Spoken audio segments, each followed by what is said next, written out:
நாளைக்கான வீடியோக்கான ஒரு ப்ரோமோ தாங்க வந்திருக்கு. ப்ரோமோ வந்து சூப்பரா இருந்துச்சு அப்படின்னு தாங்க சொல்லணும். அதாவது ரத்தினம் இருக்காங்கல்ல, ரத்தினம் வந்து உயிருக்காக போராடிக்கிட்டு இருக்காரு அப்படின்னு தாங்க சொல்லணும். என்ன நடந்துச்சு, எது நடந்துச்சுன்னு பார்க்குறப்ப நம்ம சேனலை மட்டும் மறக்காம லைக் அண்ட் சப்ஸ்கிரைப் மட்டும் பண்ணிடுங்க. ஃபஸ்ட்டு எடுத்தோடனே போலீஸ்காரங்க வந்து கேட்குறாங்க, என்ன சார் நீங்கள் வந்து உங்களோட பெர்மிஷனோட தான் இதயத்தை வந்து நான் கொடுத்தேன் அப்படிங்கிற மாதிரி சொல்கிறீங்க. ஆனால் உங்கள் மனைவி வந்து என்ன சொல்கிறாங்கன்னா, இதயத்தை வந்து திருடிட்டாங்க அப்படிங்கிற மாதிரி சொல்லிக்கிட்டு இருக்காங்களே, யார் சொல்கிறது சார் உண்மை அப்படிங்கிற மாதிரி வந்து போலீஸ்காரங்க வந்து கேட்குற மாதிரி காட்டிக்கிட்டு இருக்காங்க. உடனே நம்ம ரத்னம் வந்து சொல்கிறாரு, இல்லை சார் நான் சொல்கிறது தான் உண்மை. எங்கள் வீட்டில் எதுக்கு தெரிஞ்சால் அவங்க ஒத்துக்கிற மாட்டாங்களோ என்ன சொல்லி பயத்தில் தான் நான் வந்து உண்மையை மறைச்சிட்டேன். ஆனால் எனக்கு தெரிஞ்சு அவங்க வந்து திருடலை, என்கிட்ட கேட்டு தான் வச்சாங்க சார் அப்படிங்கிற மாதிரி சொல்கிறாங்க. ஓ அப்படியா, சரி சார், அப்போனா ராங் இன்ஃபர்மேஷன் மூலிமா வந்து நாங்கள் வந்து உங்களை அரெஸ்ட் பண்ணிட்டோம், சாரி சார் அப்படின்னு சொல்லிட்டு நம்ம ஆதியையும் சாரதாவையும் வந்து போலீஸ்காரங்க வந்து ரிலீஸ் பண்ணிடுறாங்க. சரி சார், இதில் ஒரு கையெழுத்து போட்டு நீங்கள் வீட்டுக்கு போகலாம் அப்படிங்கிற மாதிரி சொன்னோடனே அவங்களும் கையெழுத்து போட்டு வீட்டுக்கு போயிடுறாங்க. ரத்தினமும் சரிம்மா நீங்களும் கிளம்புங்க அப்படின்னு சொல்லிட்டு நம்ம ஆதி தம்பி அனுப்பி வச்சுட்டு அவங்களும் வீட்டுக்கு வந்துடுறாங்க. அதுக்கடுத்து வந்து நம்ம சாரதாவும் ஆதியும் டேரெக்டாக வந்து வீட்டுக்கு போகிறாங்க. வீட்டில் பார்த்தா அங்கிட்டு பார்த்தா நம்ம துரை, அறிவு எல்லாருமே வந்து சந்தோஷமாக இருக்காங்க. எல்லாருமே ஜெயிலுக்கு போயிட்டாங்க. இனிமேல் இந்த வீட்டோட ராஜ்யமே நம்ம தான், நம்ம கையில் தான் அந்த வீடே இருக்குது, நம்ம என்ஜாய் பண்ணுவோம் அப்படின்னு சொல்லிட்டு அவங்க ஒரு பக்கம் ஜாலியாக இருக்கிற மாதிரி காட்டிக்கிட்டு இருக்காங்க. டக்குன்னு பார்த்தா மாசா வந்து நம்ம ஆதியும் சாரதாவும் வீட்டுக்குள்ளே என்ட்ரி கொடுக்குற மாதிரி காட்டிக்கிட்டு இருக்காங்க.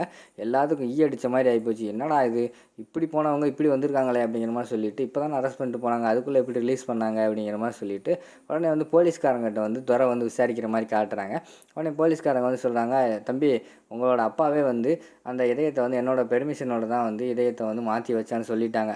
அதுக்கு மேலே வந்து அவங்கள வந்து அரெஸ்ட் பண்ண முடியாது.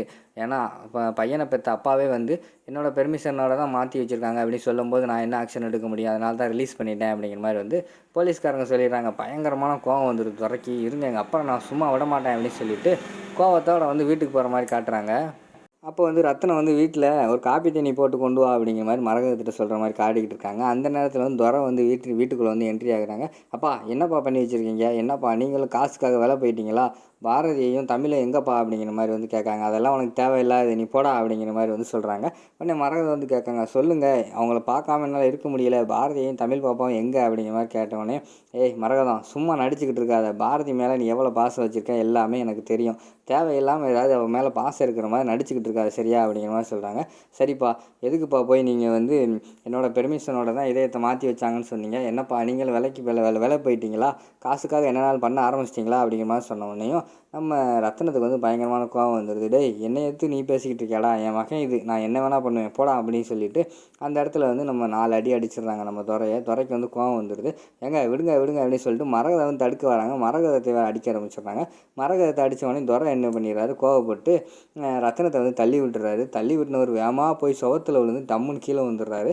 பார்த்தா மண்டையிலேருந்து ரத்தமாக வர ஆரம்பிச்சிருது. எல்லாருமே பயந்துடுறாங்க. டேய் ஆம்புலன்ஸை கூப்பிட்றா, ரத்தம் வருதுடா அப்படின்னு சொல்லிட்டு மரகதம் விழுந்து கதற ஆரம்பிச்சிடுறாங்க. வெளியே வந்து ஆம்புலன்ஸ் கூப்பிட்றதுக்காக வந்து நம்ம துரை வந்து போகிற மாதிரி காட்டிக்கிட்டு இருக்காங்க. அதோட பார்த்தீங்கன்னா அந்த ப்ரோமோ வந்து முடிச்சிடுறாங்க.